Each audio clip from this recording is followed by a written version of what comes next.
You know how sometimes you're just minding your own business, thinking it's going to be another quiet trip, and then life throws you right into a front row seat for a human drama you couldn't make up even if you tried.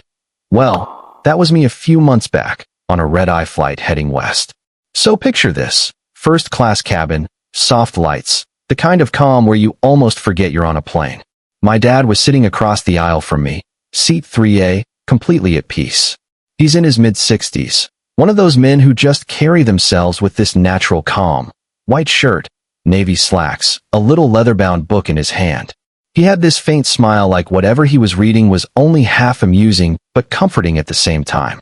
And I remember thinking how perfect it looked. The hum of the engines, the quiet shuffle of people settling in, it felt like we were suspended in a bubble of order and civility.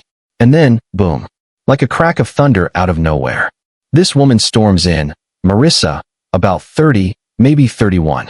Black curls spilling over her shoulders, denim jacket over a tank top, carrying the kind of energy you feel before you even hear her voice.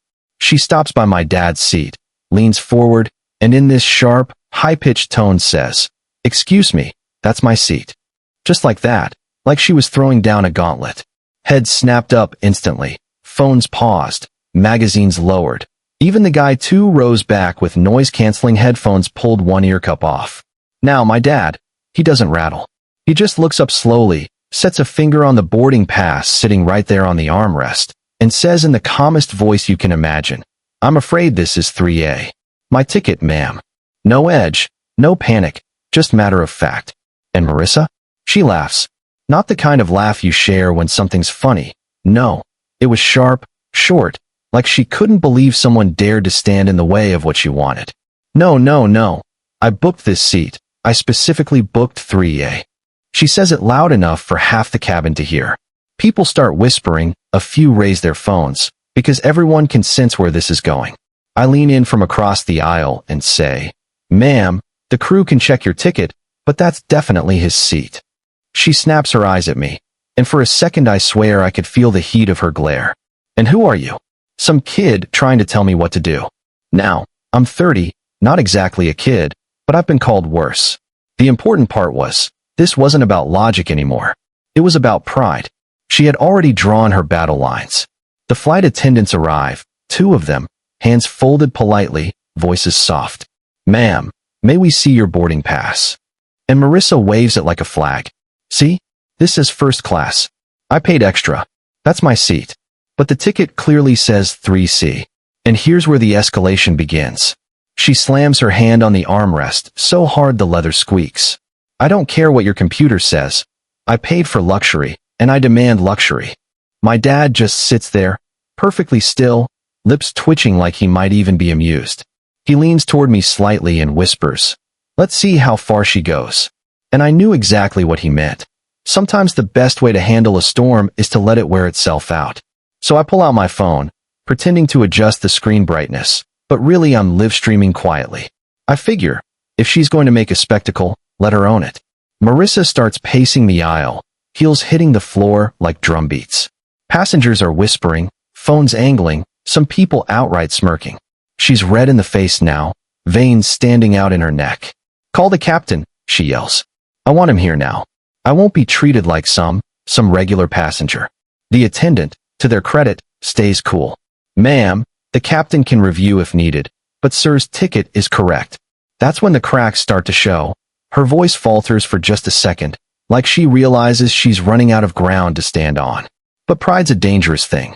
Instead of backing down, she doubles down, shouting about discrimination, about unfair treatment. I lean toward her, keeping my voice steady, not mocking but calm. "Marissa, listen. Every passenger's watching. Every phone is recording. Do you really want this to be the moment people remember you for?"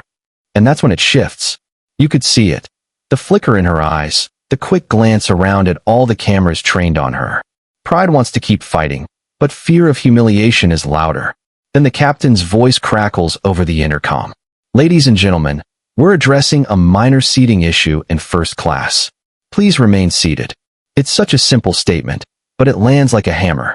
The whole cabin knows exactly who he's talking about. And Marissa stiffens, chest rising and falling fast. She tries to puff up again, but the fight's leaking out of her. Finally she mutters, "Fine, I'll stay in 3C for now." And she sinks into her assigned seat, hands clenched wide on the armrests, but the power is gone. From there, the mood changes. Passengers chuckle quietly, some whisper, others put their phones away with these little satisfied grins. My dad just adjusts his reading lamp, flips a page in his book, and gives me the smallest nod, like, "Told you so." Marissa, though, she tries to smooth her jacket, fix her hair, sit tall, but you could see the flush in her cheeks, the panic behind her eyes. Every time someone coughed or laughed softly, she flinched, like maybe it was about her. She wanted dominance, but what she got was exposure. And exposure has a way of cutting deeper than any argument. I leaned toward my dad and whispered, "It's over." He smiled faintly and said, "She'll learn. Pride has a cost." And maybe that's the part that stuck with me the most. Because watching her shrink into that seat, I realized it wasn't the attendants or the captain or even my dad's calm authority that broke her. It was the weight of every single set of eyes, every phone camera, every witness who saw her try to bend reality and fail.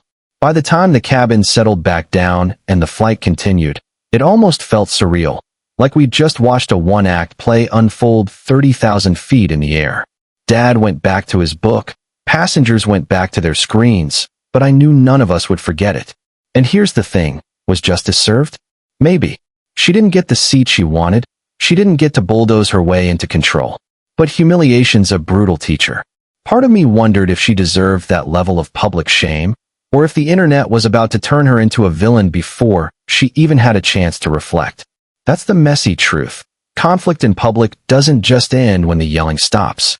It lingers in whispers, in recordings, in the way strangers judge you when they've only seen one moment of your life. So tell me this, what do you think? Did Marissa deserve to be humbled that way, or was the cabin too quick to turn her into entertainment? Have you ever seen entitlement clash with reality right in front of you? Drop your thoughts in the comments, because I'm curious. Where do you draw the line between standing your ground and becoming the spectacle?